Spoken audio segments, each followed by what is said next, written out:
రాష్ట్ర ముఖ్యమంత్రి శ్రీ నారా చంద్రబాబు నాయుడు గారు, కేంద్ర మంత్రి శ్రీమతి స్మృతి ఇరానీ గారు, శ్రీ సుజనా చౌదరి గారు, అలాగే మన యొక్క రాష్ట్ర మానవ వనరుల శాఖ మాత్యులు శ్రీ గంటా శ్రీనివాసరావు గారు, స్థానిక దేవాదాయ శాఖ మాత్యులు మీ జనప్రతినిధి శ్రీ మాణిక్యాలరావు గారు, అలాగే పార్లమెంటు సభ్యులు శ్రీ గోకరాజు రంగరాజు గారు, డాక్టర్ కామినేని శ్రీనివాస్ గారు, దేవినేని ఉమామేశ్వరరావు గారు, పీతల సుజాత గారు, ఎంపీలు, జిల్లా పరిషత్ చైర్మన్లు, ఎమ్మెల్యేలు, మున్సిపల్ చైర్మన్లు, వేదిక ఉన్నట్టెక్క కేంద్ర రాష్ట్ర ఉప ముఖ్యమంత్రి శ్రీ చినరాజప్ప గారు, కేంద్ర రాష్ట్ర నాయకులు, ఇవాళ ఈ ప్రాతకాల సమయంలో ఈ యొక్క ప్రకృతి అందాలకు నెరవైనట్టు యొక్క పశ్చిమ గోదావరి జిల్లాలో ఈ ప్రాంగణంలో ఇంత పెద్ద ఎత్తున హాజరైనట్టు యొక్క ఈ జిల్లా యువ ప్రజానీకానికి, రైతులకు, సోదరులకు, సోదరీమణులందరికీ నా నమస్కారాలు.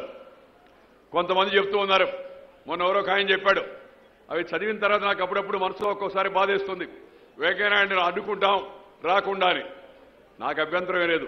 నేను వస్తే ఒక ప్రాజెక్ట్ వస్తుంది, నేను వస్తే వచ్చినప్పుడంతా ఒక ప్రాజెక్ట్ వస్తుంది.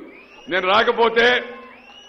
రాకపోతే ఏమి రాదో వాళ్ళకి తెలుసు. కానీ వాళ్ళకి తెలుసు, ఎందుకంటే ఈ ఆంధ్రప్రదేశ్ను అన్యాయంగా విభజించి ఏకపక్షంగా వ్యవహరించి అపరిపక్వతో ముందు చూపు లేకుండా ఒక ప్రాంత ప్రజలకు గొంతు కోయడానికి కారకులైన వ్యక్తులు జనానికి మొహం చూపించాలంటే వెంకయ్యనాయుడు పేరుండాలా, లేకపోతే మొహం చూసేవాడు కూడా ఎవరు కూడా లేడని చెప్పిన సందర్భంగా మనం చేస్తున్నాను. మీ అందరి యొక్క నోరులు పడిపోయినప్పుడు, వాళ్ళందరి యొక్క నోరు పడిపోయినప్పుడు, పార్లమెంట్లో వీళ్ళు ఎవరు మాట్లాడినప్పుడు, రాజ్యసభలో ఆంధ్రప్రదేశ్కి అన్యాయం జరుగుతూ ఉంది, తెలంగాణకు న్యాయం జరగాలి, తెలంగాణ ఏర్పడాలి, కానీ ఆంధ్రప్రదేశ్ కూడా సౌకర్యాలు కలగాలని పట్టుబట్టి పోరాడింది ఎవరో ఆంధ్రప్రదేశ్ ప్రజానికానికి అంతా, ఇంటింటికి పిల్లవాడికి అందరూ కూడా తెలుసు. వీళ్ళ సర్టిఫికేట్ నాకు అవసరం లేదు. బాబు వచ్చే గమనమ్మా ప్లీజ్. వీళ్ళ సర్టిఫికేట్ నాకు అవసరం లేదు. వీళ్ళ అనుమతి నాకు అవసరం లేదు.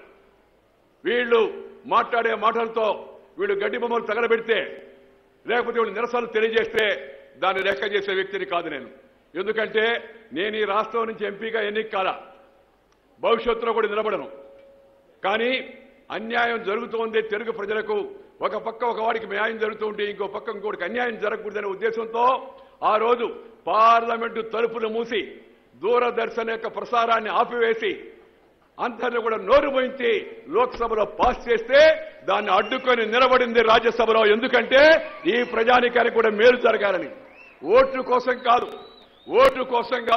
సీట్ల కోసం కాదు, స్వార్థ ప్రయోజనం కోసం కాదు, ఒక తెలుగువాడిగా, భారతీయుడిగా, రాజకీయాల్లో కొంత అనుభవం ఉన్న వ్యక్తిగా మన ఈ ప్రాంతానికి అన్యాయం జరుగుతున్న ఉద్దేశంతో పట్టుబట్టబట్టే కొన్నైనా ఆ రోజు చట్టంలో వచ్చాయి, కొన్ని నోటితో మాట ఇచ్చారు. ఇప్పుడు కాంగ్రెస్ వాళ్ళు ఏమంటారంటే, మేము నోటి మాట చెప్పాం వెళ్ళిపోయాం, అవన్నీ మీరు అమలు చేయండి అని. తప్పనిసరిగా అమలు చేస్తాం. కానీ కాంగ్రెస్ వాళ్ళు ఏం చెప్తారంటే, సంవత్సరం అయిపోయింది ఇంకా అన్ని అమలు కాలేదని. సంవత్సరం లోపల అన్ని అమలు అయ్యేటుంటే మరి 50 ఏళ్ళు మీరు చేసింది ఏందయ్యా? 10 ఏళ్ళు దానికి ముందు, రాష్ట్రాన్ని విభజించడానికి ముందు 10 ఏళ్ళు, 10 years you have been ruling. You had absolute majority. What is it you have done to the state of Andhra Pradesh, this region? Why you have not thought of all these things? You don't have an explanation to the people? జనాన్నంతా కూడా మభ్యపెట్టే ప్రయత్నాలు చేసి, రాజకీయ వివాదాలు చేసి, బంధుల వల్ల అభివృద్ధి బంద్ అవుతుంది తప్పితే బంధుల వల్ల సమస్యల పరిష్కారం కావు. కేంద్ర ప్రభుత్వంతో సఖ్యతగా ఉండి నరేంద్ర మోడీ నాయకత్వాన్ని బలపరుచుకొని మనకు వచ్చే ఒక్కదాన్ని ప్రతి ఒక్కదాన్ని సాధించుకోవాల్సి ఉంది. సాధించుకుంటామనే విశ్వాసం నాకు ఉంది. ఎందుకంటే రాష్ట్ర ముఖ్యమంత్రికి దార్శనికత ఉంది, దూరదృష్టి ఉంది, కెపాసిటీ ఉంది, క్యాలిబర్ ఉంది, కాంటాక్ట్ ఉంది, అలాంటి యొక్క క్రమశిక్షణ ఉంది. రాష్ట్ర ముఖ్యమంత్రికి ఆ క్రమశిక్షణ, ఆ క్యాలిబర్ ఉంది. కేంద్రంలోని నరేంద్ర మోడీ గారికి వాళ్ళ దేశవ్యాప్తంగా, ప్రపంచవ్యాప్తంగా నరేంద్ర మోడీ అంటే ఎక్కడికి వెళ్ళినా మోడీ మోడీ మోడీ అని చెప్పని ప్రపంచం అంతా పరుగుతూ ఉంది. ఎందుకంటే అందువల్ల ఒక్కొక్కటే మీరు చూడండి, విశాఖపట్నంలో Indian Institute of Management first ఇయర్లోనే, తిరుపతిలో ఐఐటి ఫస్ట్ ఇయర్లోనే, తిరుపతిలో ఐసర్ ఫస్ట్ ఇయర్లోనే, చిత్తూరులో త్రిపుల్ ఐటీ ఫస్ట్ ఇయర్లోనే, అనంతపూర్లో customs and central excise duty యొక్క అకాడమీ ఫస్ట్ ఇయర్లోనే, నెల్లూరులో కామధేను ప్రాజెక్ట్ ఫస్ట్ ఇయర్లోనే, ఇదే కొద్ది రోజుల్లోనే మంగళగిరి దగ్గర గుంటూరులో ఆల్ ఇండియా మెడికల్ ఇన్స్టిట్యూట్ కూడా శంకుస్థాపన జరగబోతున్నారు కూడా ఈ సందర్భంగా మీ అందరికీ మనం చేస్తున్నాను. అదేవిధంగా ఢిల్లీ నుంచి విశాఖపట్నం వరకు ఏపీ ఎక్స్ప్రెస్ అంటే హైదరాబాద్కు ఉండింది. దాన్ని విజయవాడ వరకు ఆ రైల్వే అధికారి నిర్ణయిస్తే విజయవాడ ఒకటే ఆంధ్రప్రదేశ్ కాదయ్యా, ఇటు విజయవాడ నుంచి విశాఖపట్నం, ఈ ఏలూరు, ఈ తాడేపల్లిగూడెం, ఈ రాజమండ్రి, అలాగే ఈ సామర్లకోట, అలాగే ఈ యొక్క వరుసగా అనకాపల్లి, వీటన్నిటి మీద యలమంచిలి, వీటి మీద విశాఖపట్నం దాకా వెళ్ళాలి. ఆంధ్రప్రదేశ్ ఎక్స్ప్రెస్ అంటే ఆంధ్రప్రదేశ్ ప్రజలకి మేలు కలగాలి. అలాగే ఆ పక్క తెనాలి, ఒంగోలు, బాపట్ల, గుంటూరు, అలాగే నెల్లూరు జిల్లాలు, తిరుపతి వరకు వెళ్లాలని చెప్పి మొదటి దశలో ఇవాళ ఢిల్లీ నుంచి విశాఖపట్నానికి ఆంధ్రప్రదేశ్ ఎక్స్ప్రెస్ కూడా ఏర్పాటు చేయడం జరిగిందని మీ అందరికీ మనం చేస్తున్నా. ఆ యొక్క ఆంధ్రప్రదేశ్ ఎక్స్ప్రెస్ యొక్క స్పీడ్ పెంచుతాం, తప్పనిసరిగా స్పీడ్ పెంచుతాం. వేసిన మొదటి రోజే స్పీడ్ పెరిగితే ఏమవుతుంది మీ అందరికీ తెలుసు. దాని స్పీడ్ పెంచుతాము. అలాగే 36 గంటల నుంచి దాన్ని 32 గంటలు తగ్గిస్తాము. ఎవడు అడ్డుకున్నా సరే ఆగవని చెప్పిన సందర్భంగా మీకు మనం చేస్తున్నాను. అలాగే ఆంధ్రప్రదేశ్ లో రైల్వే జోన్ కూడా ఆంధ్రప్రదేశ్ కి తప్పనిసరిగా ఏర్పాటు జరుగుతుంది. దానికోసం కసరత్తు జరుగుతుందని మీ అందరికీ మనం చేస్తున్నాను. అలాగే రాయలసీమలో సెంట్రల్ యూనివర్సిటీ ఏర్పాటు కోసం కూడా దానికి కావాల్సిన కసరత్తు జరుగుతుంది. భూమి చూపించడము, ఆ భూమి పరిశీలన కమిటీ రావడము, దానికి కావాల్సిన పేపర్ వర్క్ అంతా కూడా జరగాల్సిన అవసరం అంతా ఉంది. ఒకటనే కాదు, నా దగ్గర లిస్ట్ ఉంది. ఇవన్నీ ఇప్పుడు నాకు చెప్పడం కూడా ఇష్టం లేదు నాకు. ఎందుకంటే ముఖ్యమంత్రి గారు ఢిల్లీ వస్తారు, ప్రధానమంత్రి గారితో మాట్లాడతారు. చాలా మంది మాట్లాడుతున్నారు. నా దగ్గర ఉండే ఈ ఆంధ్రప్రదేశ్కి కేంద్ర ప్రభుత్వం ఈ ఒక్క సంవత్సరంలో ఏమేమి ఇచ్చిందో ఒకసారి కానీ ఎక్కడని బయటకు వస్తే వీళ్ళలో చాలా మంది మాట్లాడలేరు. కానీ వాళ్ళు మాట్లాడుతూనే ఉంటారు. ఎందుకంటే వాళ్ళకి నిన్న గుర్తుండదు, వాళ్ళకి రేపు లేదు. అందుకని వాళ్ళకి ఎంతసేపటికి ఏదో తప్పుడు ప్రచారం చేయాలి. నాకు చాలా బాధేస్తుంది. నేను అనేక సంవత్సరాలు 40 ఏళ్లుగా రాజకీయంలో ఉన్నాను. కింద స్థాయి నుంచి, అట్టడుగు స్థాయి నుంచి కష్టపడి పైకి వచ్చాను. వారసత్వ రాజకీయాలతో రాలా. రాజకీయాల్లో వారసత్వం కాదు, జవసత్వం కావాలి. క్యారెక్టర్, క్యాలిబర్, కెపాసిటీ, కాండక్ట్ ఉండాలి. కుల ప్రాతిపాదికపై రాజకీయంలో గెలవలేదు నేను. మత ప్రాతిపై రాజకీయం గెలవలేదు నేను. గాలివాటం రాజకీయం చేయలేదు.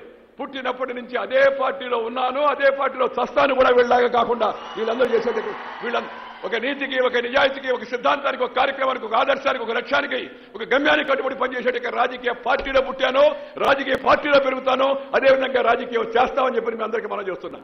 నిన్న మొన్నటి దాకా ఇక్కడ ఉండి అక్కడికి పోయిన వాళ్ళు, ఆ చొక్కా వదిలిపెట్టి ఈ చొక్కా వేసిన వాళ్ళు, ఏ చొక్కాగా వేసుకోవాలో తెలుసుకోవడం చేత కాని వాళ్ళు, ఇంకా ఏ చొక్కా వేసుకుందామని చెప్పని ఆ చొక్కా ఈ చొక్కా వేసిన వాళ్ళు, కొంతమంది మా దగ్గరకు వచ్చి బేరం చేసి వేరే పార్టీలోకి వెళ్లిన వాళ్ళు, వీళ్ళందరూ మమ్మల్ని విమర్శిస్తారా? నేను వాళ్ళందరూ చెప్పేది ఒకటే, దయచేసి ఆంధ్రప్రదేశ్ యొక్క ప్రగతిని అడ్డుకోవద్దు. ఈ రాష్ట్రానికి ఏపీ విభజన బిల్లులో పేర్కొన్న ప్రతి అంశం కూడా 100కి 100 పాళ్లు అమలు చేసేట్టుగా చూస్తాము. నరేంద్ర మోడీ గారు దానికి పూర్తి సహకారం ఇస్తారని మీ అందరికీ మనం చేస్తున్నాం. మిత్రులారా, ఈ రోజు 14వ ఆర్థిక సంఘం యొక్క నివేదిక ఆధారంగా ప్రత్యేక హోదా విషయం చర్చలో ఉంది.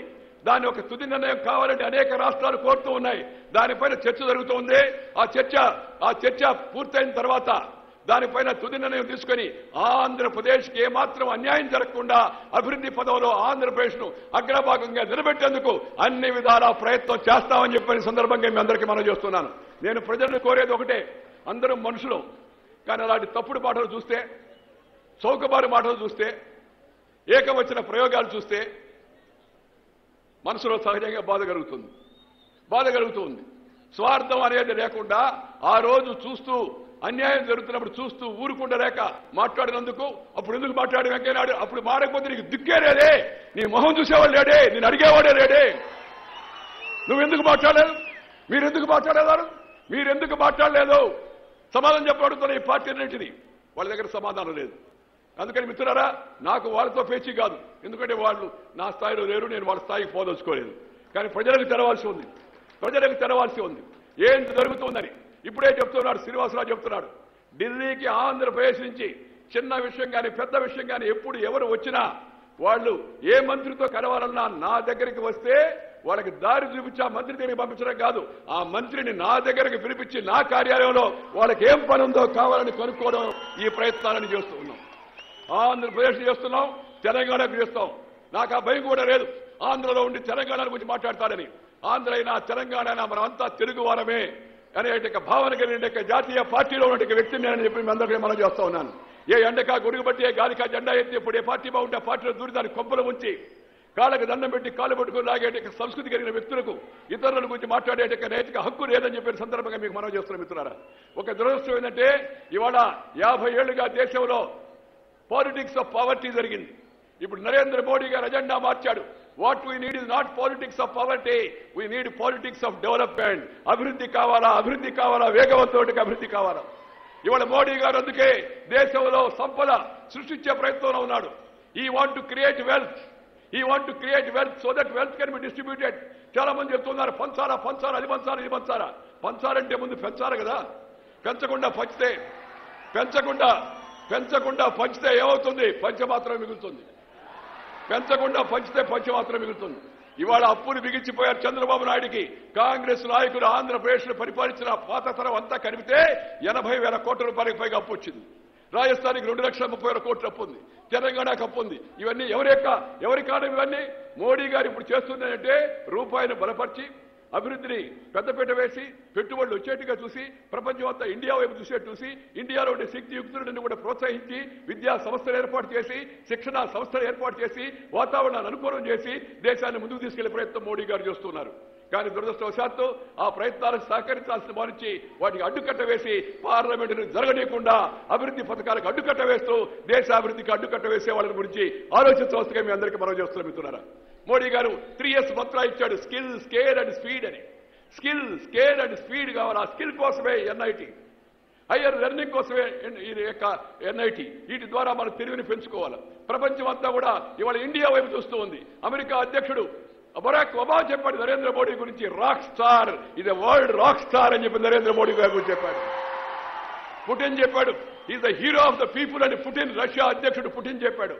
అమెరికాకి వెళ్ళినా, రష్యాకి వెళ్ళినా, చైనాకి వెళ్ళినా, జర్మనీకి వెళ్ళినా, జపాన్కి వెళ్ళినా, ఫ్రాన్స్కి వెళ్ళినా, కెనడాకి వెళ్ళినా, ఆఖరికి నిన్న దుబాయ్కి వెళ్ళినా జనమంతా మోడీ మోడీ మోడీ మోడీ మోడీ అంటున్నారు.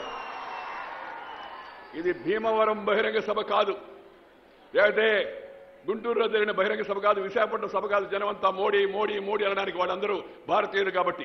కానీ దుబాయ్కి వెళితే దుబాయ్లో ఆ దేశం యొక్క యువరాజు ప్రోటోకాల్ పక్కన పెట్టి 5 మంది సోదరులతో కలిసి వచ్చి నేరుగా భారత ప్రధానమంత్రిని ఆహ్వానించాడు సాదరంగా ఎయిర్పోర్ట్ లో. అమెరికా అధ్యక్షుడు ఒబామా సొంత సంతకంతో న్యూయార్క్ టైమ్స్ లో ఆర్టికల్ రాశాడు నరేంద్ర మోడీ యొక్క చొరవను గురించి. ఆస్ట్రేలియా, కెనడా మనకు యురేనియం సప్లై చేస్తామో మనకు న్యూక్లియర్ కోసం అని చెప్పని మోడీ గారి యొక్క పర్యటన సందర్భంగా సంతకాలు పెట్టారు. ఇవాళ కాంగ్రెస్ నాయకులు అంటున్నారు మోడీ టూరిస్ట్ మంత్రి. అంటే టూరిస్ట్ మంత్రి కాకుండా ఒక దగ్గరే ఉండాలా? బాయిలో కప్పలాగా ఉండాలా? గోవిందర్ కప్పలాగా ఉండాలా? బాయిలో కప్పఉంటుంది బెక్క బెక్క బెక్క బెక్క బెక్క బెక్క అంటాడు లోపల కూర్చొని. ఈ దేశాన్ని ప్రపంచ దేశాల ముందు పెట్టాలా? ఎందుకంటే మనకు అధికారం వచ్చే నాటికి దేశం వెనకబడిపోయింది, ప్రపంచం ముందుకెడుతూ ఉండింది, దేశం వెనకబడిపోయింది, ఆర్థిక అభివృద్ధి కుంటుపడిపోయింది, రూపాయి బలహీనమైపోయింది, fiscal deficit, revenue deficit, trade deficit, current account deficit, వాళ్ళు ట్రస్ట్ డెఫిసిట్ మన చేతికి ఇచ్చి వెళ్ళిపోయారు వాళ్ళు. ఇవన్నీ బాగు చేస్తున్నాడు మోడీ గారి. వాళ్ళ దేశంలో మన విశ్వాసం తెస్తున్నాడు. ప్రపంచం అంతా ఇండియా వైపు చూసి ఇండియాలో ఇన్వెస్ట్ చేసేదానికి సిద్ధంగా ఉంది. ఇవాళ economy is back on rise. ఆర్థిక వ్యవస్థ మళ్ళా పట్టాలపైకి వచ్చింది. అలాగే పరిపాలన వ్యవస్థ మళ్ళా పట్టాలపైకి వచ్చింది. అదేవిధంగా గ్రోత్ రేట్ 4.6% నుంచి ఇవాళ మోడీ గారు సంవత్సరం లోపల 7.3% జీడీపీ రేటు పెంచిన ఘనత నరేంద్ర మోడీదని చెప్పిన సందర్భంగా మీ అందరికీ మనం చేస్తున్నాను. వరల్డ్ బ్యాంక్ నివేదిక చదవండి, ఏషియన్ డెవలప్మెంట్ బ్యాంక్ నివేదిక చదవండి. వాడు చెప్పారు ఇదే వేగంతో, ఇదే టెంపోతో ముందుకు వెళితే రాబోయే 2 సంవత్సరాల్లో ఇండియా చైనాను అధిగమిస్తుందని ప్రపంచ బ్యాంక్ యొక్క నివేదిక చెప్తూ ఉంది. అందుకే మన ప్రతిపక్ష మిత్రులు మోడీని అడ్డుకుంటున్నారు, పార్లమెంట్ నడవలేకుండా చేస్తున్నారు, బిల్లులు పాస్ చేయకుండా చేస్తున్నారు. ఒక్క అంగుళం భూమిని కూడా తీసుకొనివ్వరట. ఒక అంగుళం భూమిని కూడా తీసుకొని కాంగ్రెస్ నాయకుడు చెప్పాడు. ఎన్ని లక్షల ఎకరాలు ఎస్సీజెడ్ల పేరుతో పరిశ్రమలకు కట్టుబెట్టారో కాంగ్రెస్ వారిని ఒకసారి ఆలోచించవలసిగా నేను కోరుతా ఉన్నా. అంటే మీ అంగుళానికి స్కేల్ ఎంత? లక్షల ఎకరాలు ఇచ్చి పారేశారు అంటే ఇంకా అంగుళం పూర్తి కాలేదా? మీరు అధికారులు భూమి లేకుండా అభివృద్ధి సాధ్యం అవుద్దా? భూమి లేకుండా నేషనల్ ఇన్స్టిట్యూట్ ఆఫ్ టెక్నాలజీ పెట్టగలరా? ఆకాశంలో పెడదామా? భూమి మీద పెట్టాలా? అలాగే ఇళ్లు కట్టాలంటే భూమి కావాలి కదా, కొత్త రైలు మార్గం వేయాలంటే భూమి కావాలి కదా, ఎయిర్పోర్ట్ కావాలంటే ఎయిర్పోర్ట్ ని ఎయిర్ లో నియమించే టెక్నాలజీ ఏమైనా కాంగ్రెస్ వాళ్ళ దగ్గర ఉందా? Airport in air, rail without rails, bus without road, house without land, ఇవన్నీ కొత్తగా ఎవరు కనిపెట్టగలరా? ప్రతిదాన్ని తప్పుడు ప్రచారం చేస్తున్నారు. పేదల గురించి మాట్లాడుతూ ఉన్నారు. 50 ఏళ్లుగా వీళ్ళు చేసింది ఏంటంటే పేదలకు మాటలు, ధనికులకు మూటలు ఇచ్చినట్టు యొక్క గరీబ్ కే లియే ఘోషణ, అమీర్ కే లియే పోషణ, యహీ కామ్ కియా ఇన్హోనే. ఇవాళ అందుకని we have to shift from politics of poverty to politics of development. Modi గారు వచ్చి వాళ్ళు ఇప్పుడే అమ్మాయి సోదరి స్మృతి ఇరానీ చెప్పింది ఏమని, మిమ్మల్ని అందరూ రక్షాబంధన్ కారుకని. ప్రతి నెల ₹1000 కట్టడం, సంవత్సరానికి ₹12 కట్టడం ఇది సాధ్యమయ్యే పనులు కావు. రోజు వెళ్ళలేమో, అది ఎక్కడని చూడలేదు. దీనికి సులభమైన మార్గం చెప్తాను నేను. ప్రభుత్వం ఆలోచించింది, ఏమిలే నువ్వు ఎవరికన్నా మీ డ్రైవర్కో మీ యొక్క బంధువులకో మీ స్నేహితులకో మీ చెల్లెళ్లకో పేద ఆడపడుచులకో సహాయం చేయదలుచుకుంటే ఎలక్షన్ అప్పుడు కోర్టు ఖర్చు పెట్టబడ్డా మామూలప్పుడు వెళ్ళి రక్షాబంధన్ కట్టి ₹350 బ్యాంకులో వేసి ఆ చెక్కు అమ్మాయి చేతికి ఇవ్వండి, ₹350 వడ్డీ వస్తుంది, ప్రతి సంవత్సరం ₹12 ఆటోమేటిక్గా దాంట్లో నుంచి వెళ్ళిపోతుంది, నువ్వేం పడుచుకోబడ్డా జీవితకాలం అమ్మాయికి ఈ రక్షాబంధన్ అప్పుడు జన సురక్ష యోజన ఉంటుందని సందర్భంగా మీ అందరికీ మనం చేస్తున్నా. బ్యాంకులకు అలాంటి ఇన్స్ట్రక్షన్ ఇచ్చి ఉన్నాం. నేను నిన్న ముఖ్యమంత్రి చంద్రబాబు నాయుడు గారు కూడా చెప్పాను, 3 పథకాలు పెట్టాడు మోడీ గారు. ఈ 3 పథకాలు దేశం యొక్క పేద ప్రజల యొక్క జీవనాన్ని మార్చేయబోతున్నాయి. They are going to change the life of the common people of India. It is the biggest social security scheme in the entire world. आज तक दुनिया में और किसी देश में ऐसा सामाजिक सुरक्षा का योजना किसी ने बनाया नहीं, नरेंद्र मोदी ने लाया. ఏంటయ్యా అంటే మిత్రులారా, మీ అందరికీ తెలుసు మనకి బ్యాంకుల్లో చాలా మందికి ఖాతాలు లేవు, 150 మందికి కూడా లేవు, 40 మందికి కూడా లేవు. మోడీ గారు చెప్పారు వెంటనే అందరికి ఖాతాలు మొదలు పెట్టారని. నేను కేబినెట్ లో ఉన్న వాళ్ళలో నేను కూడా ఒక సీనియర్ మంత్రిని చెప్పాను, సార్ 5 ఏళ్లలో పూర్తి చేద్దామని. ఆయన అన్నాడు 5 ఏళ్ళ నేను చెప్పాను 58 ఏళ్ళలో కాంతి 5 ఏళ్ళలో పూర్తి చేస్తే మంచిది కదా సార్ అంటే ఆయన చెప్పాడు లేదు, 1 year, with in 1 year everybody should have a bank account అని చెప్పాడు ఆయన. ప్రధానమంత్రి మాటను ఎవరిని కాదన్నాం కదా, కానీ మీ అందరికీ ఆశ్చర్యం కలుగుతుంది, గర్వం కలుగుతుంది, మనసు పులకిస్తుంది. ఒక రకంగా చెప్పాలంటే రక్తం ఉప్పొంగుతుంది. ఏంటంటే with in 5 months of time, 5 months లోపల 17.4 crore new bank accounts were open for the poor people of the country. 17 కోట్ల 4 లక్షల బ్యాంకు ఖాతాలు తెరిచిన ఘనత భారతదేశ చరిత్రలో కాదు, ప్రపంచంలోనే గిన్నిస్ బుక్ లోనే కాదు, వరల్డ్ రికార్డ్స్ లో కూడా ఇండియా నెంబర్ 1 జనధన యోజన నరేంద్ర మోడీ గారి యొక్క ప్రయత్నం అని చెప్పి మీ అందరికీ మనం చేస్తున్నాను. అలాగే నెలకు ₹1 కడితే, నీ కాలు ఇరిగితే చెయ్యి ఇరిగితే ఆసుపత్రిలో చేరితే వైద్యం బిల్లు ఎక్కువగా వస్తే కట్టలేక బాధపడాల్సిన అవసరంలా, నువ్వు ₹1 కడితే సంవత్సరానికి నీకు ఎప్పుడన్నా కానీ యాక్సిడెంట్ అయితే ₹2 లక్షల మెడికల్ ఇన్సూరెన్స్ నీకు ఇంటికి వస్తుంది, జన సురక్ష యోజన.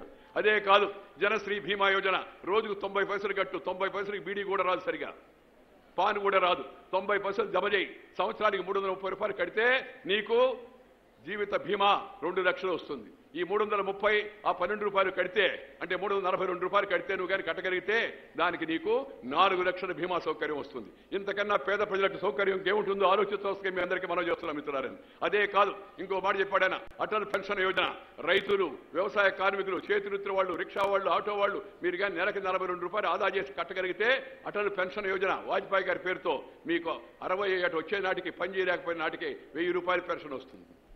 ఉద్యోగం ఉద్యోగం ఉంటేనే పెన్షన్ మామూలుగా, ఇక్కడ ఉద్యోగం పడలేదు, లేదు నువ్వు ₹84 కడితే 2000 పెన్షన్ వస్తుంది, ₹165 కడితే 4000 పెన్షన్ వస్తుంది. అటల్ పెన్షన్ యోజన చరిత్రలో మొట్టమొదటిసారిగా నరేంద్ర మోడీ గారు ప్రవేశపెట్టారు. అదే కాదు బ్యాంకులు మీ అందరికీ తెలుసు, బ్యాంకులో షావుకారులకు లోన్ ఇస్తారు, పెద్ద వాళ్ళకి లోన్ ఇస్తారు, పెద్ద బిల్డింగ్ల వాళ్ళకి లోన్ ఇస్తారు, మల్టీప్లెక్స్ వాళ్ళకి లోన్ ఇస్తారు, టాటాలకు, బిర్లాలకు, అంబానీకి, సింఘానీకు వీళ్ళకి లోన్ ఇస్తారు, కానీ సామాన్య జనానికి లోన్ ఇవ్వరు. మోడీ గారు చెప్పారు బ్యాంకులు తలుపులు తెరవండి, అందరికీ రుణ సౌకర్యం కల్పించండి అని కొత్తగా ముద్రా బ్యాంక్ అనే పేరుతో సామాన్య ప్రజానికానికి, రిక్షా కార్మికులకు, ఆటో కార్మికులకు, కిరాణా వ్యాపారస్తులకు, రోడ్డు పక్కన ఇడ్లీ అమ్ముకునే వాళ్లకు, లేదా సమోసాలు అమ్ముకునే వాళ్లకు, అరటి పండు తోపుడు పండు నెట్టుకునే వాళ్లకు, కూరగాయలు అమ్ముకునే వాళ్ళకు కూడా ₹50,000 వరకు పూచీకత్తు లేకుండా, సెక్యూరిటీ లేకుండా రుణం ఇచ్చేట పథకాన్ని నరేంద్ర మోడీ ప్రవేశపెట్టాడు. దాని పేరే ముద్రా బ్యాంక్. అది పెద్ద కులాలకు, పెద్దవాళ్ళకనే కాదు, కమ్మరి, కుమ్మరి, వడ్రంగి, నేత, గీత, బోయ, యాదవ, చాకరి, మంగరి, హరిజన, గిరిజన, లంబాడ అన్ని రకాల పేద వర్గాలకు కూడా ఈ పథకాన్ని అందించే విధంగా నరేంద్ర మోడీ గారి ప్రభుత్వం నిర్ణయం తీసుకుంది ముద్రా బ్యాంక్. మిత్రులారా, మోడీ గారు ఈ తక్కువ సమయంలో ఇంకా అనేక సాహసోపేత నిర్ణయాలు తీసుకున్నాడు. ఆ నిర్ణయాలను నేను ఇప్పుడు ఏకరవ పెట్టదలుచుకోలేదు. దానిలో భాగంగానే ఇవాళ దేశంలో విద్యాభివృద్ధి ఎక్కువ కావాలన్న ఉద్దేశంతో ఈ ఐఐటీలు కానీ, IIITలు కానీ జరుగుతున్నాయి. మన దేశంలో సహజంగానే తెలివి ఎక్కువ. మన దేశంలో ఉండే సామాన్య మానవుడికి ఉండే తెలివి ప్రపంచంలో ఉన్న మిగతా వాళ్ళకన్నా చూస్తే సగటుగా మన దేశంలో తెలివి ఎక్కువ. వడ్రంగికి తెలివి ఎక్కువ, కుమ్మరికి తెలివి ఎక్కువ, చాకరికి తెలివి ఎక్కువ, మంగరికి తెలివి ఎక్కువ, లేదా కార్పెంటర్కి తెలివి ఎక్కువ, మేసనరీకి తెలివి ఎక్కువ. మన దేశంలో ఉండే కార్వింగ్ కానీ, స్కల్ప్చర్ కానీ దీనికి ప్రపంచంలో ఎక్కడ పోటీ లేదు. మన వెంకటగిరి చీరలు, మన కంచిపట్టు చీరలు, లేదా మన తినుబండారాలు, గుంటూరు గోంగూర, ఆంధ్ర ఆవకాయ, నెల్లూరు చింతకాయ పచ్చడి, పాత చింతకాయ పచ్చడి, లేదా పశ్చిమ గోదావరి జిల్లా యొక్క పూత రేకులు, ప్రపంచంలో వీటికి పోటీ లేదు.